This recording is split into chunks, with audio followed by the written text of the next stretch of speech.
Hey guys, আসসালামু আলাইকুম। Web design and ডেভেলপমেন্টের উপর এইচটিএমএল টিউটোরিয়াল সিরিজের এটি তৃতীয় অর্থাৎ থার্ড টিউটোরিয়াল। আমি সৈয়দ নিয়াজ রসুল প্রত্যয় বরাবরের মতো আবারও আপনাদেরকে এইচটিএমএল টিউটোরিয়াল সিরিজে স্বাগতম জানাচ্ছি।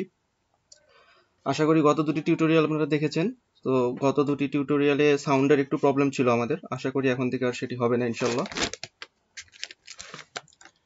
তো এই টিউটোরিয়ালে আমরা এইচটিএমএল এর স্ট্রাকচার নিয়ে বেসিক্যালি আলোচনা করব। তো চলুন দেখে নিই আমরা এইচটিএমএল এর স্ট্রাকচারের প্যাটার্নটা, আসলে যে এইচটিএমএল এ কি জাতীয় স্ট্রাকচার থাকে, যে এই স্ট্রাকচারটাই আমরা পুরো এইচটিএমএল জুড়ে ইউজ করব সবগুলো কোডের মধ্যেই। তো এটি সম্বন্ধেই যদি আপনাদের ধারণা না থাকে তাহলে পরবর্তীতে কোড কিভাবে করবেন, তাই স্ট্রাকচার সম্পর্কে একটু ধারণা দেওয়াটা আপনাদের জন্য দরকার। তো সেটা হলো যে প্রথমে দেখুন যে এখানে ডক টাইপ এইচটিএমএল দেওয়া আছে, এগুলো সবগুলো আসলে ট্যাগ।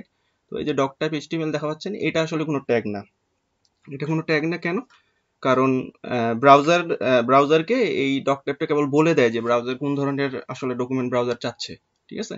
তো এটা কোনো ট্যাগ না, এটা জাস্ট একটা ধরনের যে ডকুমেন্ট ব্রাউজার যে জাতীয় ডকুমেন্ট চায় সেই জাতীয় ডকুমেন্টে আসলে এখানে ডিক্লেয়ার করে দেওয়া হয়। আর বাকি যেগুলো দেখা যাচ্ছে এগুলো সবগুলোই কোড, এইচটিএমএল এর যে কোড, এই সব ট্যাগ রয়েছে এগুলো, যেমন opening tag, closing tag, head রয়েছে। হেডের এই জায়গাটা আপনারা ধরেন যে টাইটেল লিখতে পারবেন, তারপরে তারিখ লিখতে পারবেন, আর অনেক কিছু লিখতে পারবেন।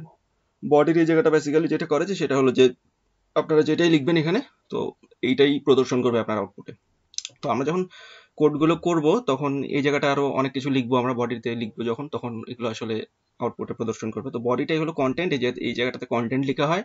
আর হেড যেটা, এই জায়গাটা টাইটেল দেওয়া হয়। টাইটেল বলতে আমরা যে টাইটেলটা দিব সেটাই আমরা আউটপুটের সময় উপরে যখন আমরা মোজিলা ফায়ারফক্স অথবা গুগল ক্রোমে দেখবো তখন এই জায়গাটা আমাদের সেই টাইটেলটা অনুযায়ী নিচে আউটপুট দেখাবে। আউটপুটটা কি দেখাবে? এই বডির মধ্যে যা লেখা থাকবে সেই অনুযায়ী আউটপুটটা দেখাবে আমাদের, ঠিক আছে?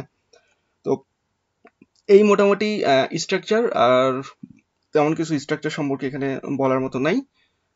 হেডের কাজই হলো তারিখ, টাইটেল প্রদর্শন করা, আর বডির কাজ হলো কন্টেন্ট প্রদর্শন করা। বডিতে আমরা যা কিছু লিখবো সেটি আমরা আউটপুটে পাবো।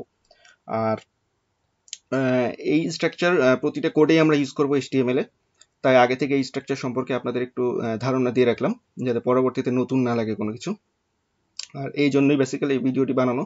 পরের ভিডিওতে আমরা ভিজুয়াল স্টুডিও কোড ডাউনলোড করব এবং ইনস্টল করব, এবং সেটি করে আপনাদেরকে দেখিয়ে দেবো কিভাবে ডাউনলোড হচ্ছে এবং কিভাবে ইনস্টল হচ্ছে। আর ভিজুয়াল স্টুডিও কোডে আমরা সবগুলো কোড করব।